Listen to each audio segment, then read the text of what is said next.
I've longed for children, but you're the reason we couldn't have them." My husband spat out, hurling those hurtful words at me after 20 years of marriage. In that moment, I realized I couldn't continue with him. His callousness cut deep and his mind was elsewhere, dreaming of a new life without me. It felt as if some divine eye had witnessed his cruelty. My name is Lisa, 45 years old, a secretary at a law firm. Our marriage, nearing 2 decades, had been modest and childless. Despite our shared desire for children, infertility plagued us, primarily my own struggles. I underwent treatments, exhausting myself physically, emotionally, and financially, only to face disappointment. When I turned 40, we conceded defeat. My husband's desire for children persisted, but I couldn't endure the pain and financial strain any longer. We decided to halt treatments and embrace a childless life, opting for luxury trips instead. Yet the pang of regret lingered, especially when confronted with images of children on TV or greeting cards. Even 5 years post-treatments, guilt and remorse gnawed at me. Then, a school reunion beckoned after a decade. My husband encouraged me to take a break, sensing it as a mini vacation. It felt like a temporary escape from the weight of our childless existence. I realized I had scarcely been out alone since our wedding day, my life consumed by infertility treatments. But a little indulgence now and then couldn't hurt, right? At the venue, catching up with old friends felt refreshing. "Lisa, long time no see. You look great, slimmer than before," one friend remarked. Indeed, I had shed about 22 pounds over the past decade. "Thanks," I replied with a smile. "I envy you. Since marriage and kids, I've gained almost 33 pounds, she lamented. Her words, though innocent, stung a bit. "Any kids for you?" another friend asked. "No, we couldn't," I replied, feeling the weight of the question. "Just the 2 of us." "Oh, sorry for asking such an awkward question," she apologized. "No worries. Let's just enjoy ourselves," I reassured, trying to maintain a lively atmosphere. As conversation flowed, a startling revelation emerged. My son was nearly caught in a marriage scam recently, one classmate shared. I was taken aback. A scam? Yes, they asked him for $20,000 for their wedding, but it fell through, she explained. "What happened next?" I inquired, intrigued. "He couldn't afford it, so he came to us for advice. That's when we uncovered the scam. The woman vanished," she recounted. "It's terrifying," I murmured, shaken by the story. "There are some awful people out there," another friend chimed in. "Really scary." "A marriage scam," I mused, shocked that such deceit could occur so close to home. Thankfully, her son had moved on with a new girlfriend, and the parents seemed relieved. The reunion continued smoothly, eventually winding down. Instead of heading to the after-party, I decided to head home, reflecting on the evening's unexpected revelations. I returned to my hotel, savoring a nightcap alone. It struck me I hadn't checked in with my husband. It was only 10 p.m. He should still be awake. Despite repeated calls, he didn't answer. Perhaps he already turned in. Well, I'd be back tomorrow, so it wasn't a pressing concern. Yet an uneasy feeling gnawed at me. Was it women's intuition? Something felt off. From then on, my husband started arriving home unusually late on weekdays, often inebriated. "Hey, I'm home," he slurred one night, collapsing onto the living room floor. "Are you okay?" I asked, concern creeping into my voice. "Shut up.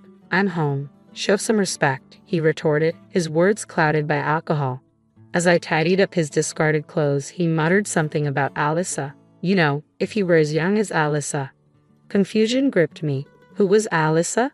What did he mean by his words? Before I could inquire further, he was already asleep. Could he be cheating on me? The unease I felt that day morphed into a creeping certainty. But no, my husband was a good man. It must be drunken nonsense. Yet doubts lingered, unsettling my thoughts. I tried to reassure myself, but my husband's erratic behavior gnawed at me. Weekends meant early departures and late returns, often accompanied by the stench of alcohol. It had become a pattern I could no longer ignore.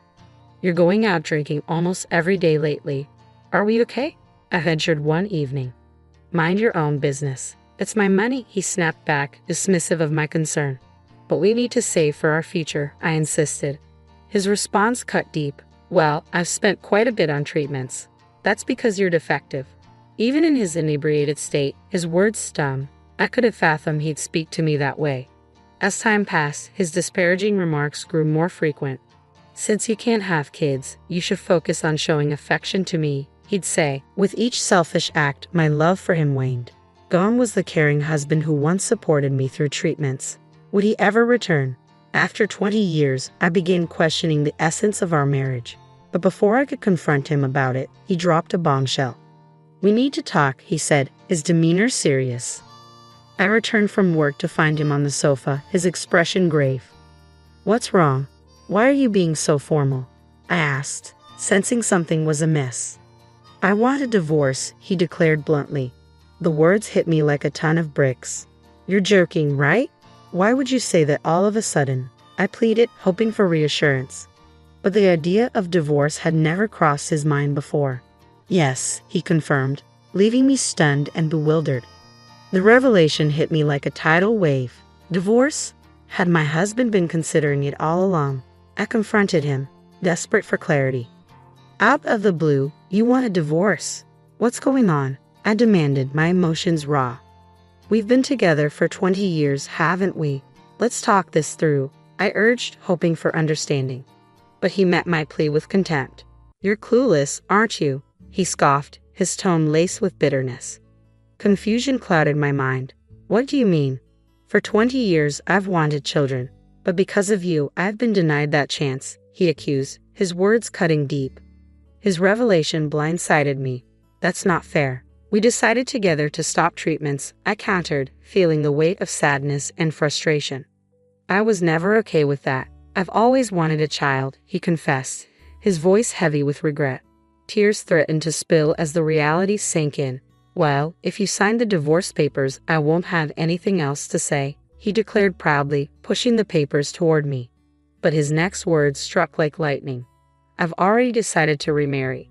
"Remarry? With a 20-year-old? I gasped, disbelief coursing through me. "That's right. Alyssa," he confirmed, a smug satisfaction in his tone.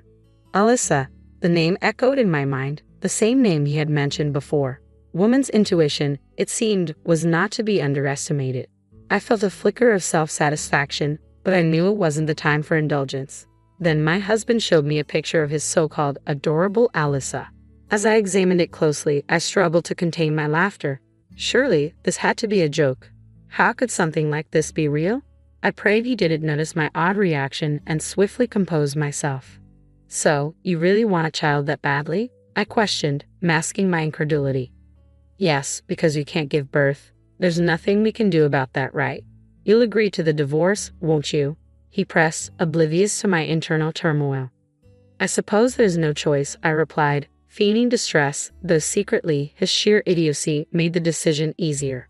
With each passing moment, the thought of divorcing him grew more appealing. It felt like divine intervention guiding me toward the right path.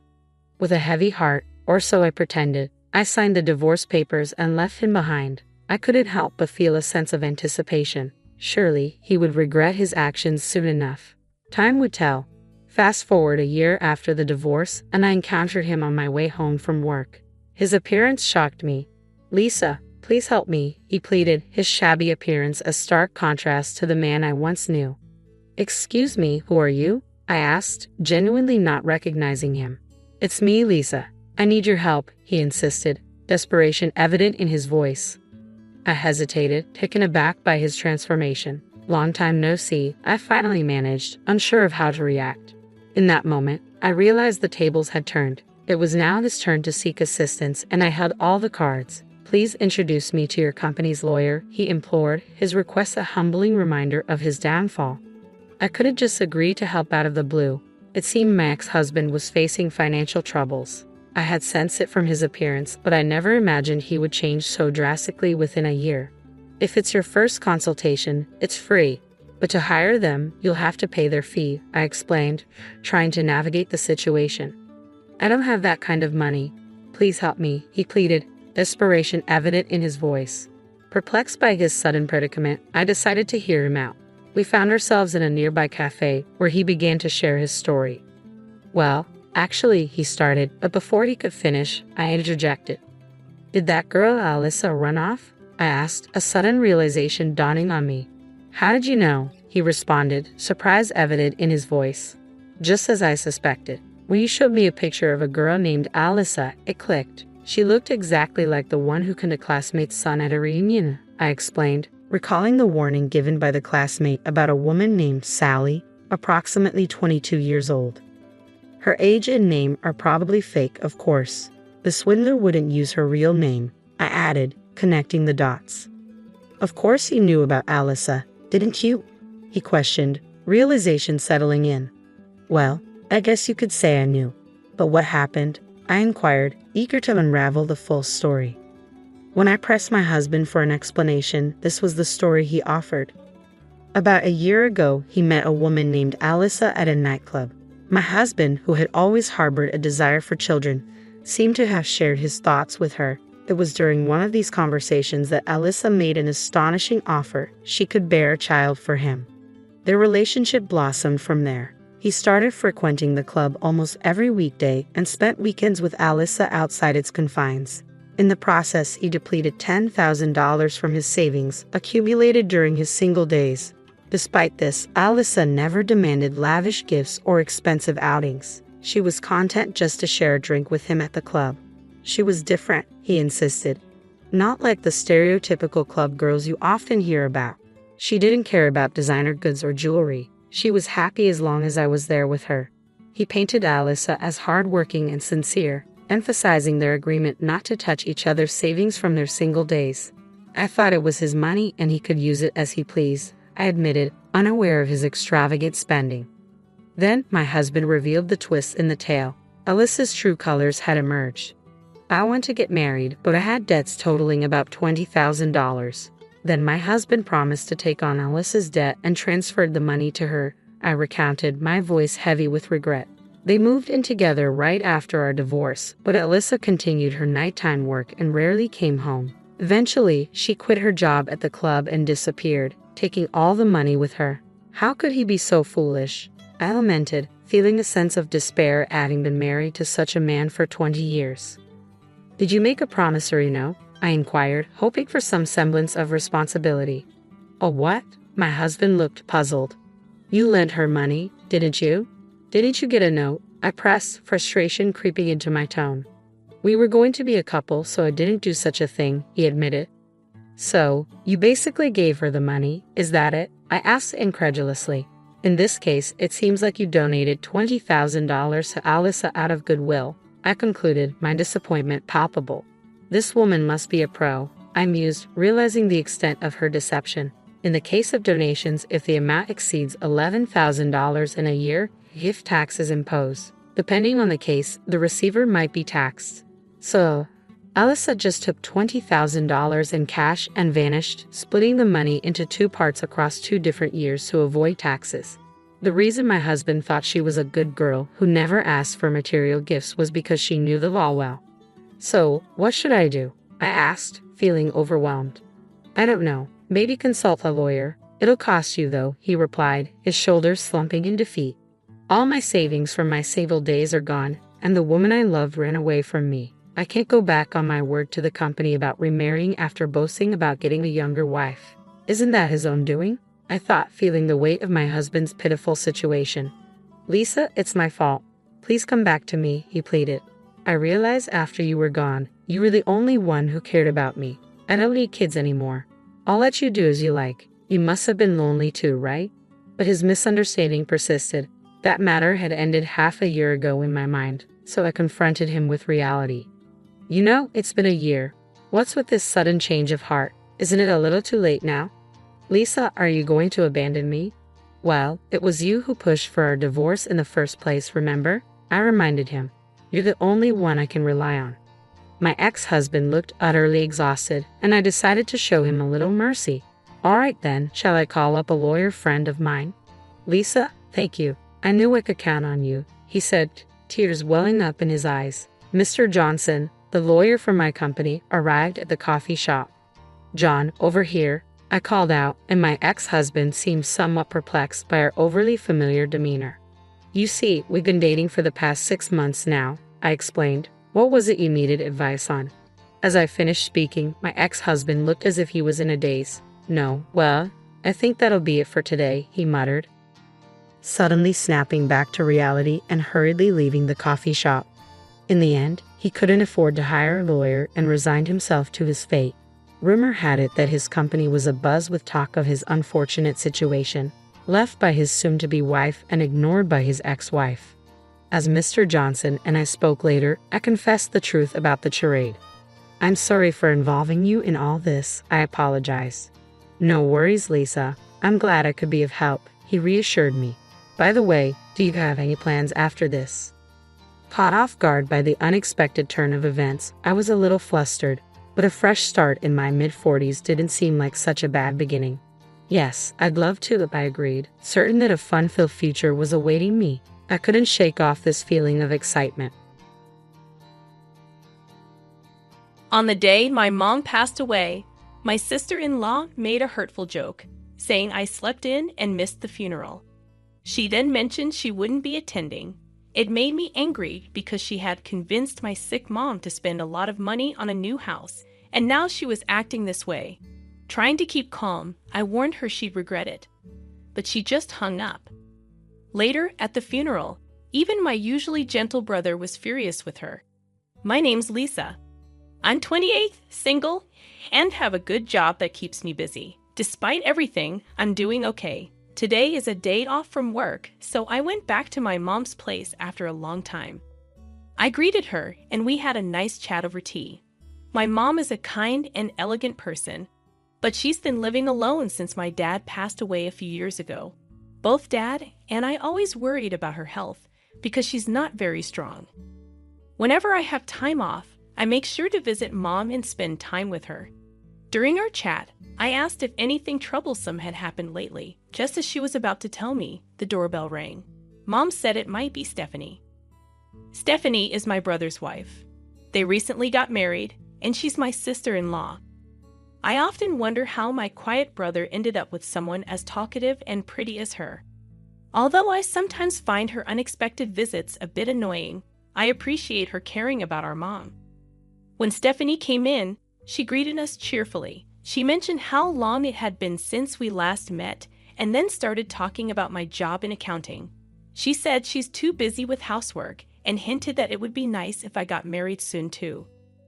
Yeah, maybe my sister-in-law acts timid around my mom, but sometimes she makes these sneaky comments to me.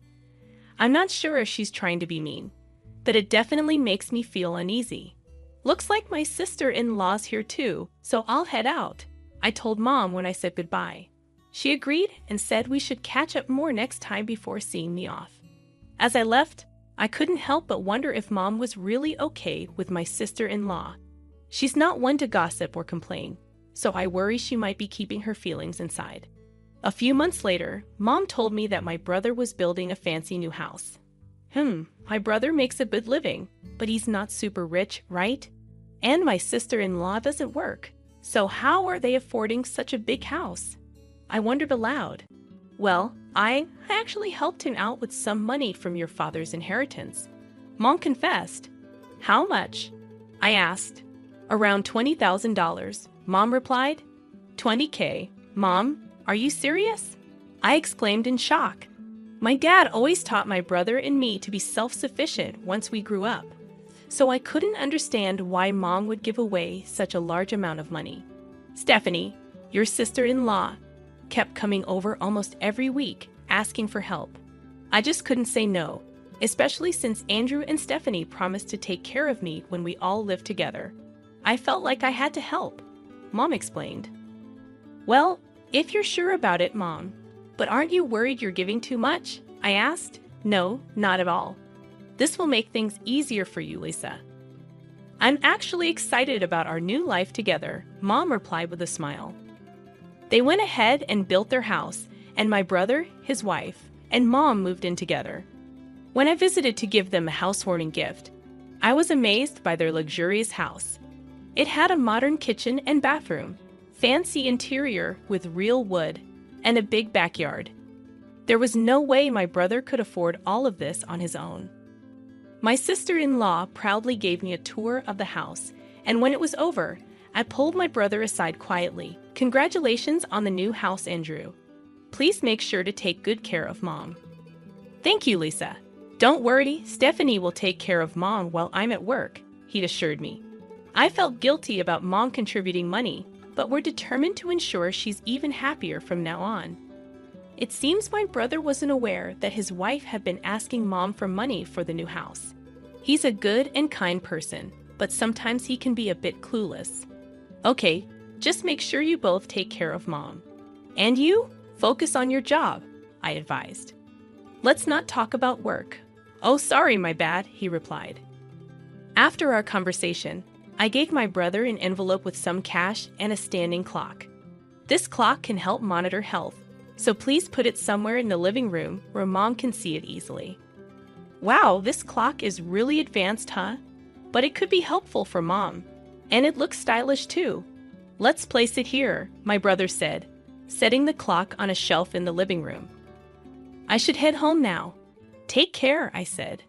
My sister-in-law was busy on the phone in another room, so I left the impressive house with my mom and brother seeing me off.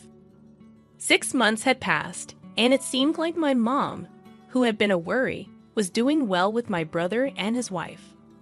I was able to focus on my work, thinking that these peaceful days would continue until I received the heartbreaking news of my mom's passing.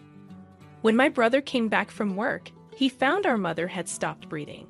It appeared she had passed away alone in her room. The doctors at the hospital said her existing heart condition, worsened by stress, was likely the cause of death. "Mom, why now? I wish I had come home sooner.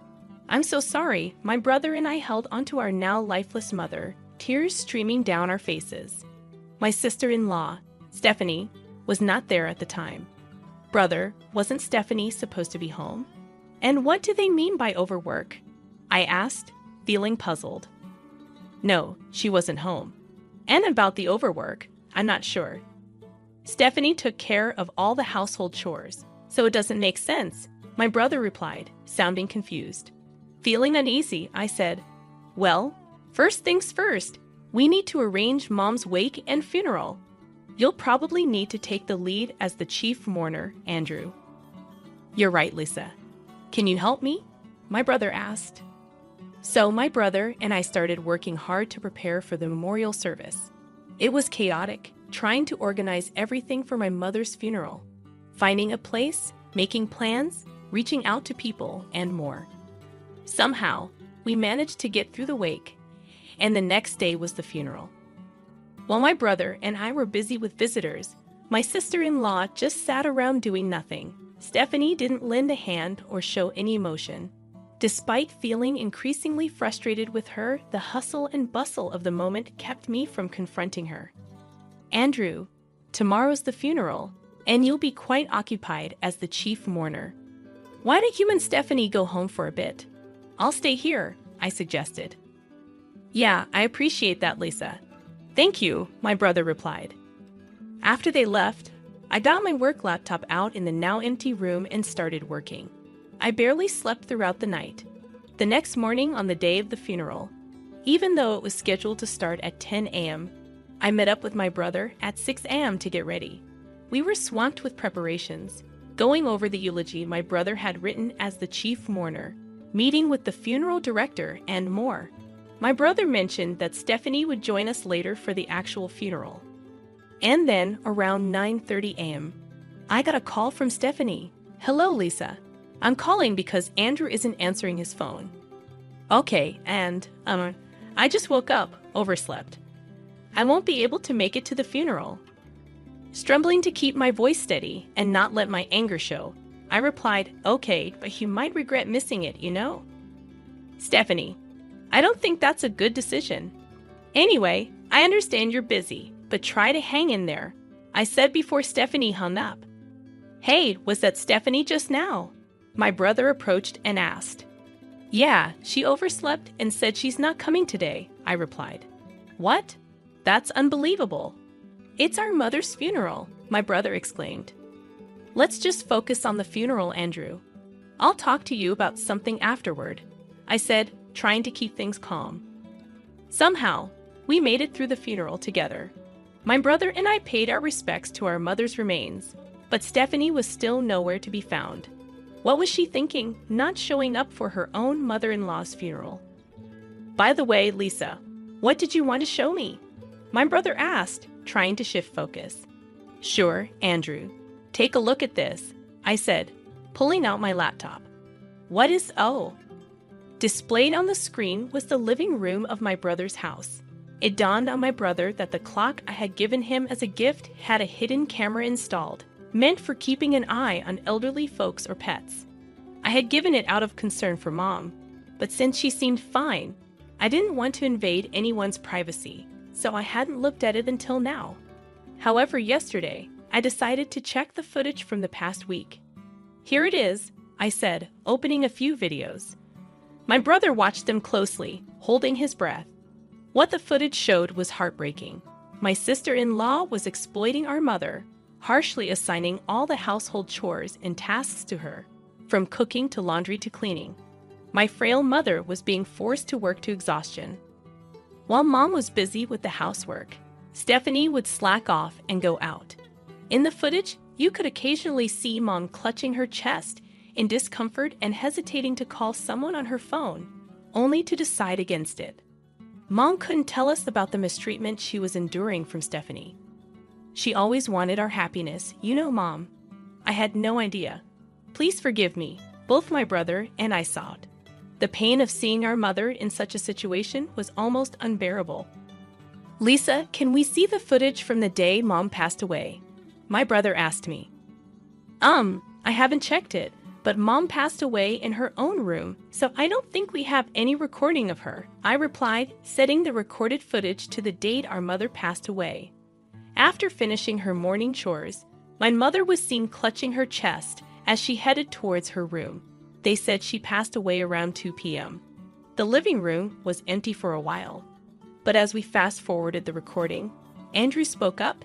Hey here, stop it and turn up the volume. Around noon, my sister-in-law appeared on the camera. When we turned up the volume, we could hear her voice. Hey, mother-in-law, mother-in-law. My sister-in-law called out towards my mother's room. But when there was no response, she seemed to assume my mother wasn't there. She then sat down on the sofa and made a phone call. Hello, thanks for being with me just now. It seems like the old lady is out and about, leaving the house chores half done. Wonder what she's up to. It sounded like she was talking to someone she had been with since morning. Hearing the harsh conversation, I couldn't help but grimace. My sister-in-law continued. What, she's dead? That would be something. But then again, I could skip the funeral and maybe go on a trip with Daniel. I mean, opportunities like these don't come around very often. My brother and I stared in disbelief. The person on the other end of the line was my sister-in-law's lover. Wouldn't it be nice if that really happened? Then I could make up some story about domestic abuse for my husband, get a big divorce settlement, and buy this house. Then Daniel and I can live here together. My sister-in-law continued her conversation. So, where do you want to go if we take that trip? I'm thinking. My brother abruptly interrupted. He stopped the video, his expression changing from his usual kind and gentle demeanor to one filled with anger. Lisa, I need your help. We're going to confront her. I nodded in agreement with my brother's words and immediately made a phone call. The next day, my brother called while I was at home. Lisa, she's back. Can you come over? He asked urgently. Of course, I'm on my way, I replied, rushing over to my brother's house. As I arrived, my sister-in-law came out to greet me with a forced smile. Well, hello there, Lisa. What brings you here on such short notice? You really should have let me know you were coming, she said, looking slightly annoyed. Andrew called me here. Please come this way, my brother interjected, leading us inside the house filled with the scent of incense. We all sat down at the dining table. What's going on, you two? It sounds serious, I said. I do feel bad about missing the funeral. I addressed my sister-in-law, Stephanie, in my usual tone. But ever since you moved in, you've been treating our mother like a servant, haven't you? And even though she was sick, you made her pay $20,000 for the new house. Huh. What are you talking about? I did all the housework. Are you trying to start a fight? Stephanie retorted defensively. Actually, everything has been recorded. I'm not actually an accountant. I'm a private investigator, I revealed. My brother was the only one who knew. I pointed to the surveillance camera embedded in the living room clock and showed her my phone. The video of my mother doing housework under my sister-in-law's command was on the screen. What? This is a violation of my privacy. What were you thinking? Delete it now. Stephanie raised her voice, clearly alarmed. I installed it. As the owner of this house, I have the right to do so. It's not a violation of privacy, my brother calmly responded. What's going on with you two? And what do you mean by private investigator? Stephanie froze, realizing something was amiss. My brother silently got on his phone, and the audio of Stephanie's phone call began to play. I might just skip the funeral and go on a trip with Daniel, and maybe make up a story about domestic abuse from my husband for a big divorce settlement. As the recording played, Stephanie's face went pale. Now this isn't what it seems. Please, hear me out, she pleaded. What's the difference? Tell me, my brother demanded. Caught off guard, Stephanie began to make awkward excuses. Well, he's just a friend. We were joking around. I didn't cheat. There's no evidence, right? But there is, I said, spreading out several pictures on the table. Images of Stephanie coming out from a nearby resort with a man, being intimate in their car, and even entering a hotel on their way back. Clear evidence of cheating. What? What's this? How did you get these? Stephanie's voice trembled. You mentioned it over the phone, didn't you? You talked about where you wanted to go on your trip and how you planned to spend the night together with him. I had someone from our company take these photos, my brother explained. How could you do such a thing during our mother's funeral? I calmly spoke. Oh, enough. What's wrong with you all? Stephanie burst out. There's no way we can stay married after this, Stephanie. We're getting a divorce, my brother declared. But I'm going to demand plenty of alimony, and you're going to have to move out of this house, Stephanie countered. Excuse me? My brother and I exchanged a glance, stunned by her audacity. I mean, when people get divorced, the wife receives alimony, right? Now, hurry up and give me my money, Stephanie demanded. Actually, that's not true. Since you cheated, you're the guilty party, and you're the one who will have to pay compensation to my brother, I intervened. What? Clearly, you're even more foolish than I thought. Pitiful, just as Lisa said. I'm going to demand alimony from you and from your lover as well, my brother added. What? And besides, it's for me to tell you to leave. Don't ever come back, Stephanie retorted, growing more agitated. No, this must be a lie. Stephanie muttered as I handed her a return suitcase and escorted her to the entrance. After closing the door, I gently patted my downcast brother's shoulder. 6 months later, my brother's divorce from Stephanie was finalized. She tried to take it to mediation, but the evidence my brother had gathered made it clear to the mediators who the guilty party was. It turned out that Stephanie had been squandering the money from their joint bank account. So my brother was able to divorce her with almost no division of assets. After that, just as he had declared, my brother claimed alimony from Stephanie and her lover. The lover, who had planned on moving in with Stephanie using the alimony from my brother, was outraged by the alimony claim and immediately broke things off with Stephanie. Having nowhere to live and being dumped by her lover, my former sister-in-law is now said to be living alone in an old apartment, working part-time. My brother went through a period of depression. He eventually sold the house, stating that he was done with marriage. Now he lives alone. Seeing my brother looking so lonely, I've been considering introducing him to a kind woman I recently met through work. She's also a divorcee, so they might be able to relate to each other easily. With those thoughts in mind, I head out and work hard again today. My mother-in-law said she wants my son to marry someone else. She thinks you're too old for him because you can't have kids, my mother-in-law said, smiling at a younger woman next to her. My husband, sitting silently beside her, didn't say anything. Feeling upset, I stormed out of the room. But soon after, I regretted it and wanted to make things right. I feel really bad about marrying into this family. My name's Olivia, and I'm 38 years old. I met my husband, Sam, who's 8 years younger, through a friend. I was unsure about dating him because of our age gap, but he insisted that age doesn't matter. I love you, Olivia, he said, and we started dating. Eventually, we got married after 6 months. When Sam introduced me to his parents, his mother didn't like me because of our age difference. When you said you were bringing a woman to consider marrying, I thought she'd be young and cute.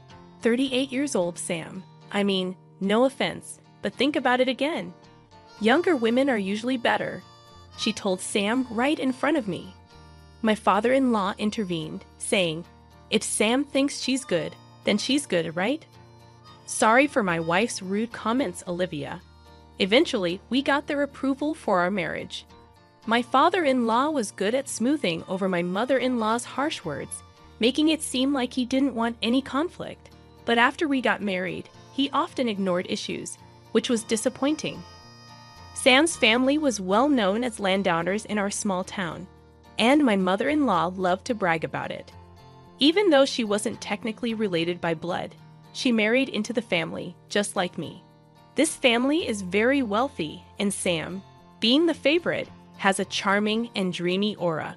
My previous partner was very careful with money, which was tough. So Sam's relaxed and generous attitude towards money is quite attractive to me. Even though my mother-in-law reluctantly accepted our marriage after my father-in-law scolded her, she doesn't seem happy about it. She keeps telling me how a good wife should act, which is frustrating. She's influential among the local women and takes pride in leading the Women's Association and being popular. She insisted I take time off during the week to meet the association members.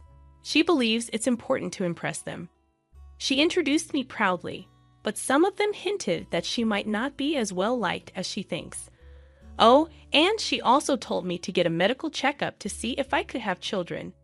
I was a bit put off that it was her, not Sam, who ordered it, but I was also curious to know if I could get pregnant, so I agreed.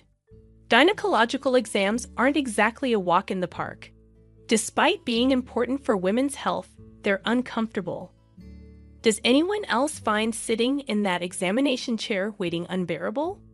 Despite the discomfort, my bridal health check results were good.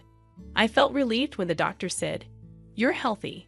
Sam seemed worried, but he looked relieved when I told him the news. I shared the results with my mother-in-law, hoping we could finally celebrate our marriage happily. But then she said, "Good, you've passed the first hurdle." The first hurdle? What did she mean by that? I thought she'd be happier. Was she secretly hoping for bad news? As I tried to figure out how to respond, my mother-in-law surprised me with a proposal. After you get married, let's build a duplex and live together. You'll split the down payment and mortgage. You work in administration, right? Your salary might not be high, but you should be able to handle it at your age. A duplex? Living together? Splitting the costs with me? I felt overwhelmed by this sudden flood of suggestions. I looked at my husband sitting beside me, hoping for some support, but he remained silent. "Could you please chime in?" I asked him. I haven't discussed anything about living together with Sam. And, well, before we talk about a duplex and living arrangements, I'd like to address the comment about my job, I said, feeling a bit hurt. You haven't discussed it. Oh, well, Sam probably thought it was understood. That's not good. We'd always planned that when Sam gets married, we'll all share a house and live together. My mother-in-law insisted. I felt a chill run down my spine. Always? Is she implying she drilled this idea into Sam's head by repeating it constantly? That's correct. That's what I had in mind. Wait, you didn't know about this? Why are you agreeing so easily? My mother-in-law questioned. I'm sorry, but I had no idea about this plan, and I can't make a decision without discussing it with Sam first. Can we please hold off on this for now? I said before leaving my in-laws' house. Later, when I talked to Sam, he admitted that after we got married, he intended to build a duplex on his parents' property and live with them. I was furious that Sam hadn't told me about his plans, but when he apologized and said he forgot, I couldn't stay mad. I thought I might not find someone as kind and handsome as Sam at my age, so I ignored the warning signs and went ahead with the marriage. Looking back, I realized I should have been more cautious. I ended up going along with my mother-in-law's wishes and helped pay for a duplex where we'd live with Sam's parents. 6 months into our marriage, I found out I was pregnant. I kept it a secret from my in-laws until I was sure everything was stable. When I finally told them, they were thrilled and started discussing baby names, assuming it would be a boy, although we didn't know the gender yet. Despite feeling pressure, it's nice to see them happy. I was advised to quit my job for safety reasons, but since I help with my family's business, I have some flexibility. I decided to keep working as long as it doesn't strain me too much. My pregnancy was going smoothly, and I started feeling the baby's movements, a long-awaited joy. It's a mysterious yet happy feeling to sense a tiny life stirring inside me. I'm grateful for the joy of being a woman and experiencing this miracle. Sam, my husband, and my in-laws eagerly anticipate the baby's growth at each checkup, and I can't wait for the child's birth. I have a feeling that my relationship with my mother-in-law will improve once the baby arrives. One day, when everything seemed perfect, I noticed the baby's movements were weakening. I felt an indescribable anxiety and rushed to the hospital. The doctors gave me heartbreaking news. Something was wrong with the baby. Why? How? I was living normally. What did I do wrong? I was gripped with fear over the risks. I was hospitalized immediately, but despite the doctor's efforts, my child passed away. Just a few more months and I could have held my baby. Why did this happen so suddenly? It felt like just yesterday when the baby was moving so energetically inside me. Was it my fault? As I cried in sorrow, my husband's words pierced through my pain. How long will you cry? It's over now, isn't it? Crying won't bring the baby back. Stop crying. I was stunned. What was Sam saying? Our child had just passed away. Even though I was taken aback by this cold side of Sam I had never seen before, my shattered state of mind left me unable to speak. Then came the day I was discharged from the hospital. Sam didn't come to pick me up. I managed to force a smile and reassure the nurses who were concerned about me going home alone. When I arrived home in a taxi, Sam, my mother-in-law, and an unfamiliar woman greeted me. "Welcome back. It's a shame, isn't it?" said my mother-in-law with a strange smile.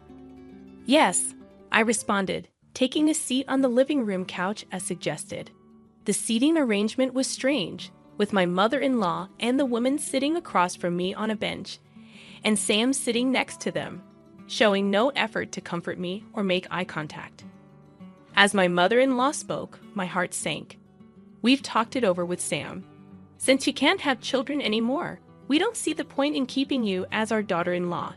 We're thinking of having this other girl marry Sam instead." Hearing those words while still reeling from the shock of losing my baby, tears filled my eyes. But I refused to let myself break down. I had to stay strong, telling myself that crying would mean giving up.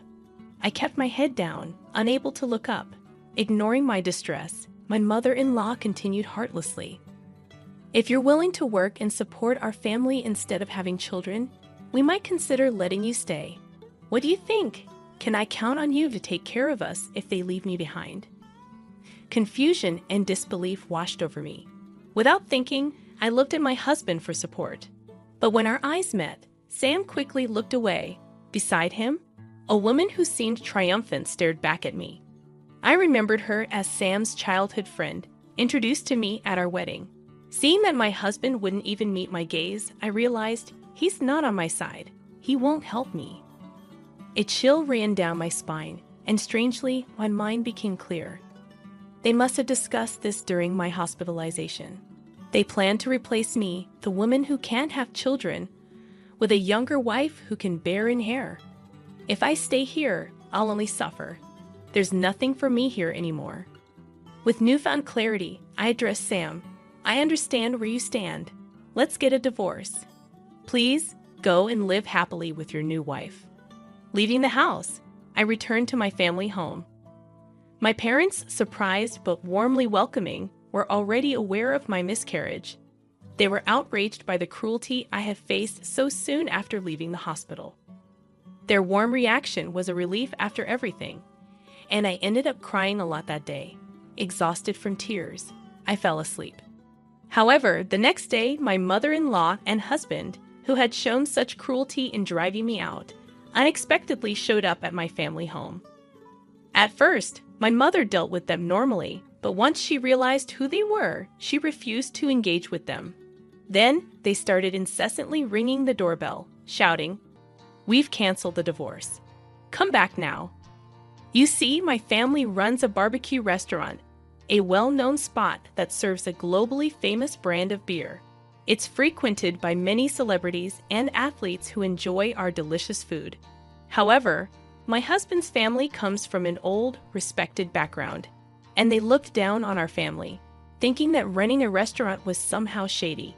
They had this outdated belief that restaurant businesses were inferior, and they saw our family as less well-off. We even invited them to dine with us once before the marriage, but they declined, saying beef. We always eat at certain places. Eating meat from other restaurants gives me heartburn. Sorry. During the pre-wedding meetings, they indirectly belittled my family with remarks like, "Oh, you run a restaurant, right? That's so old-fashioned. Oh, I see, from your parents' generation. Dealing with beef, huh? Well, respectable families don't engage in such businesses." It hurt to see my parents, who had worked hard to raise me, being treated this way, but they brushed it off with a laugh, saying there are always people with narrow mindsets. On the day I left after the divorce, my husband and mother-in-law happened to see our restaurant being featured on TV. Up until then, they had shown no interest and considered my family beneath them. But they panicked when they saw the restaurant described as running its own farm that produces top-quality beef, enjoying extreme popularity with meat exported worldwide, being highly successful and lucrative. Suddenly, they tried to cozy up to me, saying, "If your family were wealthy, we wouldn't have talked about divorce. We're sorry for yesterday. We weren't thinking clearly. Please come back." After all their talk about children and heirs, was it really all about money in the end? My husband Sam and his family never asked much about my job, so I had simply told them I worked in office administration for my family's company, leading them to believe I was a low-paid and incompetent employee. Consequently, they probably assumed that asking me to pay for the house would make me give up on the marriage. In reality, I managed the meat export division of my parents' company, earning a substantial income for an office worker. Fortunately, I had saved up a good amount due to getting married later in life, allowing me to provide the money they demanded. I am also a major shareholder in the company and aspire to eventually take over my father's position to further expand the business. Despite this, they had never shown any interest or asked me about my role until it was highlighted on TV, leading to an overnight change in their treatment of me. Despite incessantly talking about wanting children, it became apparent that money was their primary concern. Their shallowness appalled me. Finally, my father, who had been silently observing the situation, lost his temper and kicked Sam and his parents out. "Thank you, Dad. You saved me," I said. My father, still seething with anger, began drinking and cursing at them. He had me explain everything from before the marriage without holding back any details, believing I couldn't handle this alone. My father promptly contacted a lawyer he knew, leading to a demand for damages since I was unjustly evicted. We also asked for reimbursement for the housing funds I had provided during our cohabitation. The claim was acknowledged, and it was decided that I would receive a refund for the expenses I covered. However, Sam alone couldn't repay the loan I had taken out, so his family home had to be sold. They had built a lavish house on rural property just for show, leaving a considerable mortgage remaining even after the sale. Moreover, the house was filled with the eccentricities of Sam's mother, making finding a buyer willing to accept it as is doubtful, suggesting that disposal could take time. Fortunately, they managed to sell some land they owned separately, allowing me to recoup my money first, which was a relief. At this point, I was grateful for marrying into a landlord's family. Sam and his parents were forced to leave their beloved two-family home and now seem to be struggling in a rented apartment, facing difficulty repaying their loan. As for the woman who was planning to marry Sam, she was only interested because she thought she'd live in a big house and that his family was wealthy. But as soon as she found out they were going to lose the house and still be in debt, she disappeared. It was probably the best decision for her because if she had married him, she might have been pressured to have a child and forced to work due to her young age. News travels fast in this rural area. Gossip spreads like wildfire, especially when it involves a well-known family like Sam's. People are buzzing with interest, commenting on how poorly they treated me and how they used to flaunt their big house, but are now in debt and living in an apartment. With both the wife and potential new wife gone, their family line might end with this generation. It's incredible how accurate the rumors are and makes you wonder who's been watching all this. The power of a rural network is quite something. Now my bossy mother-in-law, who used to act like she owned the place, sneaks around even when shopping, worried about people's stares. My parents remind me, "We warned you not to marry into a family that would insist on testing if you could get pregnant before marriage, didn't we?" And brush off the situation. They even console me in their own way, saying, "Olivia just rushed into marriage a bit. Don't worry about it. It's fine if you stay home." They try to be understanding in their own way. Despite the troubles of being kicked out and going to court, I can see they're happy to have their daughter back home. I'm grateful for their warmth. It feels like I was just dreaming or living a nightmare during my married life. But now I'm free. I may have a divorce behind me, but I'm still in my 30s. I haven't given up on marriage. Once things settle down, I plan to work hard to find a new partner. But for now, maybe I'll focus on doing good things for my parents. You took the pain pills, right? So you shouldn't hurt anymore, right? And go ahead and vacuum. My husband looked at the pills I just swallowed. Wait a bit for them to work. I'll do the vacuuming properly, I said. He got up with a big sigh. I'm not saying I want to switch chores with him, but he could at least wait a bit, I thought, trying not to sigh. Suddenly, a sharp pain shot through my back, and I fell to the floor. I saw my husband rudely propping his foot on the back of the sofa. The pain was so bad I couldn't talk. Did he just kick me in the back? My husband laughed at me. I don't care if you're in pain. Just hurry up and vacuum. My name is Sally, and I'm 27 years old. I'm a regular housewife living with my husband Jacob. Our story goes back to when I joined the same company where Jacob worked. After finishing university, I got a job in sales. Jacob helped me a lot in the beginning, acting as my mentor. Jacob was handsome with short hair and customers liked him. He had a talent for persuading people and sealing deals easily. In sales, there are two types of successful people. Those who know a lot about what they're selling and use that to convince customers, and those who just have a way with people and make customers want to buy from them personally. Jacob was definitely the second type. At first, I just looked up to Jacob for his success in sales, but when I struggled to close a deal and felt low, Jacob reached out to me. Over time, we grew closer, going out for meals and spending more time together. Eventually, I developed feelings for him. So when we started dating, I was incredibly happy, even crying tears of joy. And when he proposed, I was so thrilled that I couldn't stop jumping around with happiness. After we got married, we were very happy together. But there's one thing that brings me down sometimes. I've had severe menstrual cramps since I was in school. At first, I used simple painkillers from the store, but as time passed, I needed stronger ones to handle the pain. When Jacob and I were dating, he was really understanding during my periods. He would change his plans to help me, rub my back when I was hurting, and listen to me complain. I thought this care would continue after we got married, but things changed. During my period, I'd do my chores when the painkillers kicked in, take a break on the sofa for a bit, and then get back to work. But to Jacob, it seemed like I was just lying around all day. No matter how much I did around the house, he never showed any sympathy.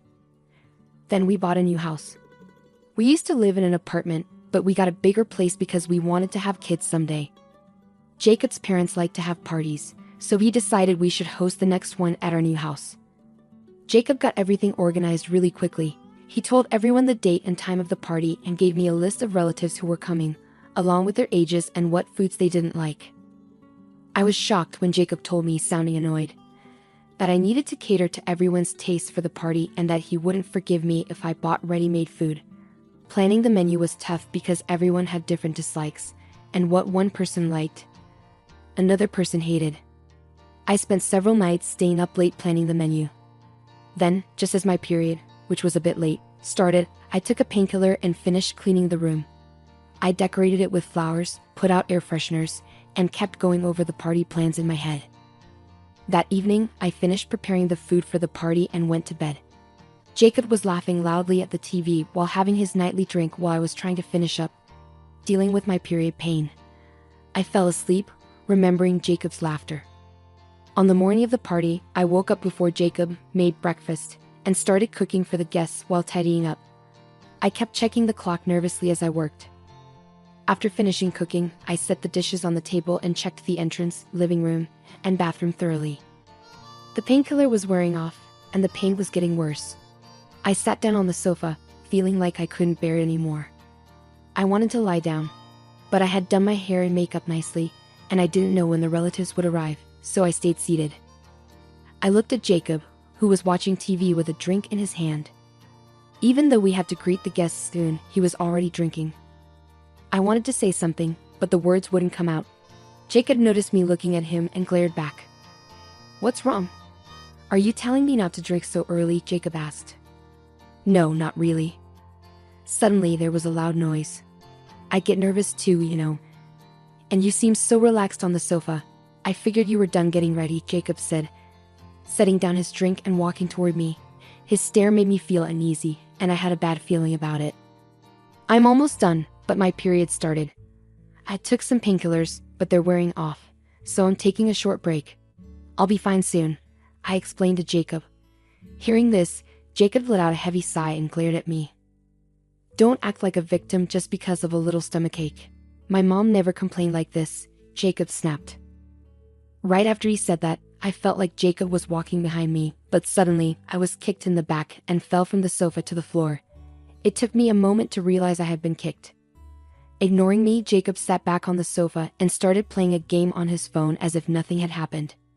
I didn't understand what was going on, but one thing was clear. Jacob was enjoying his game, not apologizing at all. As I tried to get up to leave, Jacob suddenly fell to the floor. I quickly looked up to see his father standing behind the sofa, looking very angry. I couldn't take my eyes off him. "What's happening?" Jacob asked, looking confused as he checked the sofa. "Dad, did you just push me?" Jacob inquired, picking up his phone from the floor. "I didn't just push you, I shoved you," my father-in-law replied. "Why? What's going on?" "Wait, are you serious?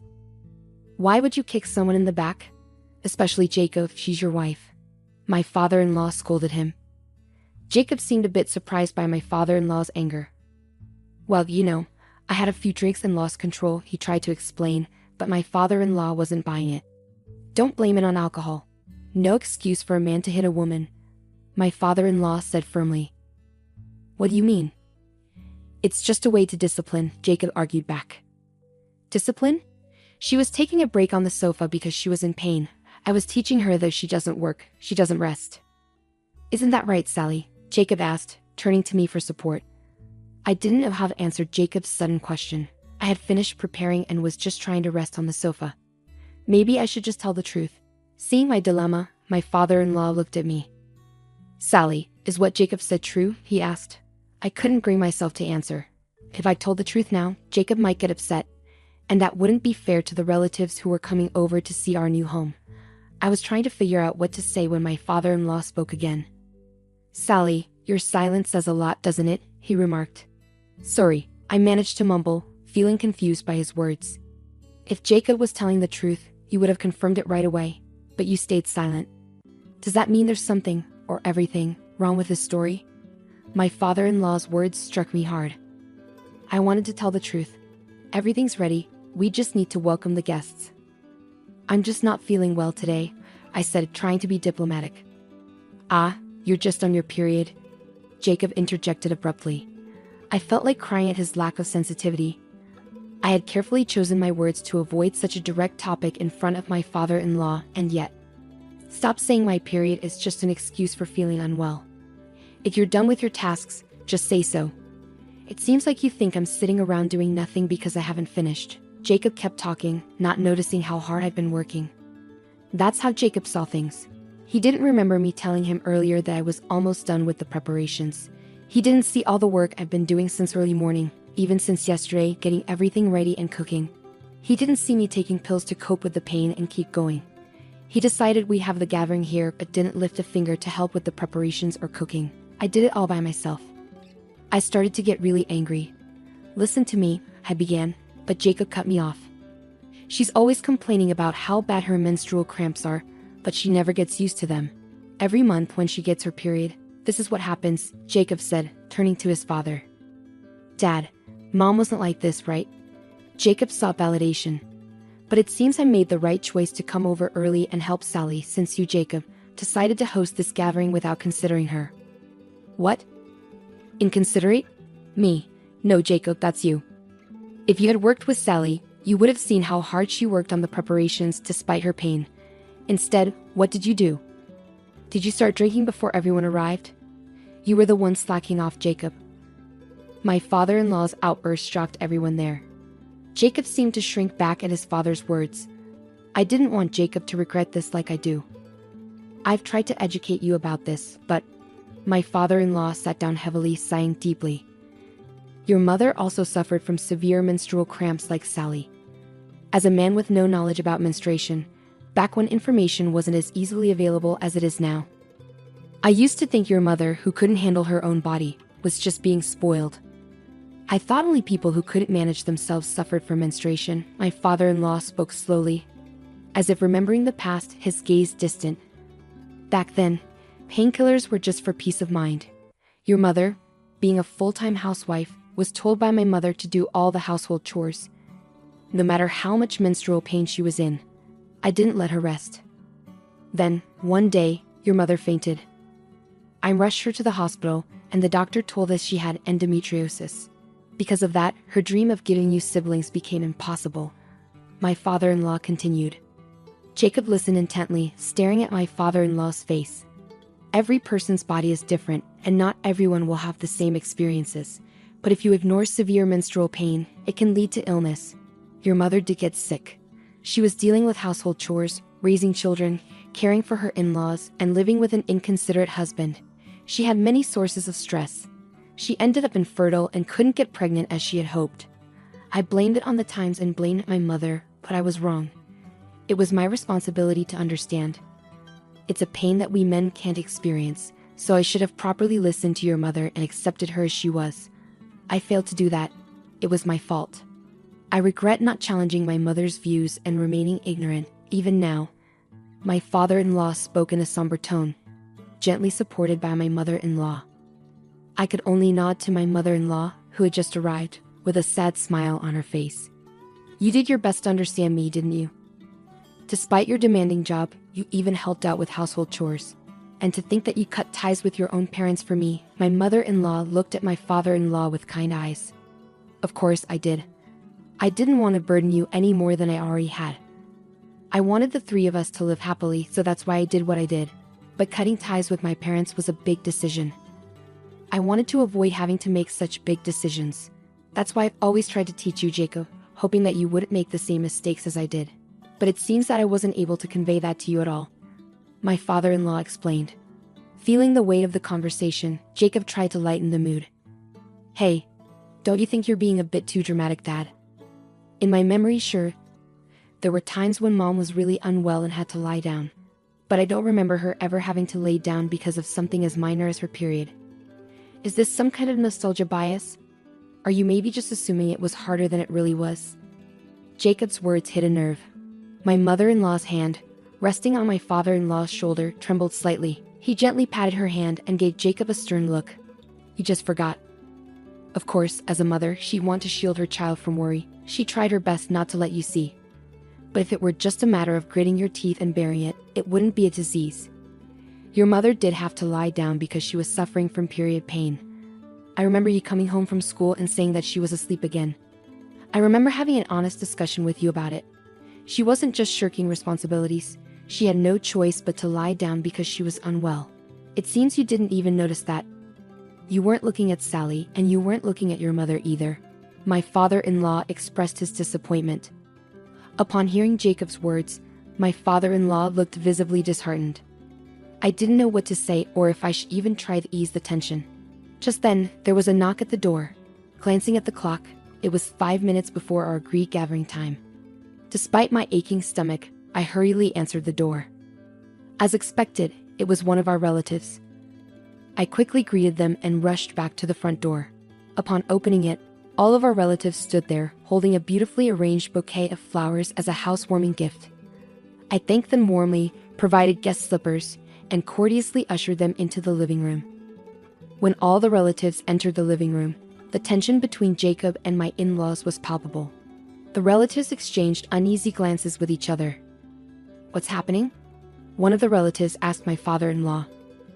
"Thanks for coming to Jacob's housewarming party. We were just in the middle of a disagreement, so I apologize for the tense atmosphere," my father-in-law explained. Jacob here thought Sally was just being lazy when she was actually resting on the sofa because she wasn't feeling well. He pushed her off the sofa. So I was reprimanding him. At my father-in-law's words, all the relatives looked shocked, and a younger woman among them approached me with concern. "Are you okay?" "You must be exhausted from all the preparations," she said sympathetically. I shook my head in response. "No, it's just... I'm dealing with really painful menstrual cramps." "What are you saying?" "Even workplaces offer menstrual leave, you know. I've used it myself." The woman remarked in disbelief. "The severity varies, but if it's really bad, you can take time off work. Why can't you rest at home?" With determination, she turned her gaze towards Jacob, who seemed intimidated by the disapproving looks from his parents and all the relatives. Unable to withstand their stares, Jacob hurriedly left the room and retreated to his own. Despite his departure, neither his parents nor any of the relatives followed him. It appeared that the relatives understood my mother-in-law's condition, and even the men showed empathy, which was a relief. Immediately, my father-in-law and mother-in-law approached me, apologizing profusely for their son's behavior, while the relatives admired the newly constructed house and praised the delicious home-cooked meal I had prepared. Not a single person blamed me. Everyone was impressed by the meal I had served, and I received plenty of compliments. Feeling somewhat uplifted, the painkillers began to take effect, and I found myself enjoying the gathering. After some time, I received an email from Jacob. In his message, he expressed frustration that he couldn't enjoy the event because of me and lamented how unfair it was that he was being isolated from the family, with no one taking his side. His choice to communicate via email rather than face-to-face conversation left me feeling upset.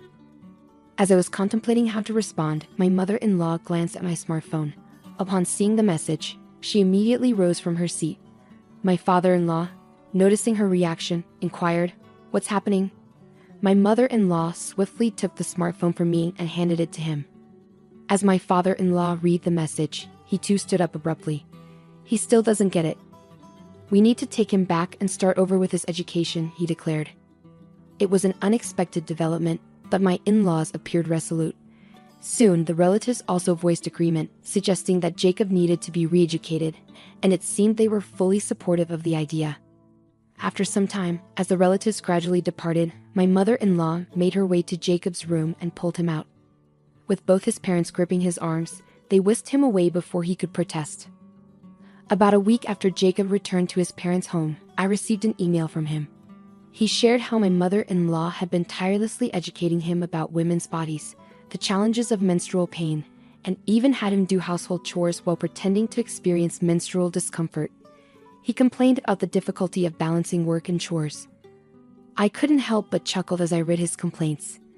It seemed like they were indeed starting his education from scratch, just as they had promised. Perhaps now he was beginning to grasp a bit of what I had been going through, and it brought a smile to my face. During Jacob's absence, I decided to address my menstrual pain head-on. Encouraged by my female relatives who suggested seeing a gynecologist for my severe discomfort, I visited a clinic. The doctor provided helpful advice on medications and lifestyle changes. Living without Jacob's interference turned out to be surprisingly comfortable. I could go about my day at my own pace and rest on the sofa whenever I needed. It was a life where I could prioritize taking care of my body. I found myself wanting to prolong this peaceful period. Part of it was due to my mother-in-law's guidance, but mostly I simply enjoyed the relaxed lifestyle. I chose not to respond to any of Jacob's emails. A few weeks later, Jacob returned home with my in-laws. They sat him down at the dining table and handed him a business card. It turned out to be a lawyer's contact information, and I was shocked, fearing that we were about to initiate divorce proceedings right then and there. Feeling slightly overwhelmed, I listened as my father-in-law spoke quietly. "Sally, if he ever mistreats you again, don't hesitate to contact this person for a divorce," he said, his gaze serious. During the time Jacob was away, it seems he had a serious conversation with my in-laws and promised to change his ways.